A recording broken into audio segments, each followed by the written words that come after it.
Module 2. Basics: things you need to know before entering the cryptocurrency market. Introduction to wallet and how to store your coins. One of the main purpose of the creation of Bitcoin as a decentralized currency was to give the masses the power to control and manage their own money. You do this using a wallet. What then is a wallet? A wallet is a software program that stores your coins. How to set up a secured crypto wallet. 1. Use a safe email provider. Example Gmail. 2. Use a secured password, at least 10 characters long, using both letters, numbers and special characters. 3. Use two-factor authentication. Example Google Authenticator. 4.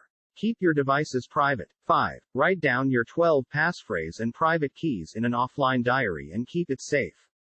Your wallet security lies in your hands. Ensure you practice all of these to stay safe. How does it work? First off, digital wallets are quite different as compared to your physical wallet. Instead of storing money, digital wallets store private and public keys. Private keys are like your PIN number to access your bank account, while public keys are similar to your bank account number. Ownership of your private keys gives you total control over the funds associated with your corresponding public keys.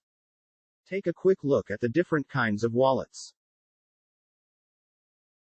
Cryptocurrency market capitalization. The market capitalization is the value of all the units of a cryptocurrency that are for sale on the market right now. It is a strong indicator of demand because it shows you how much money has been invested in a particular altcoin.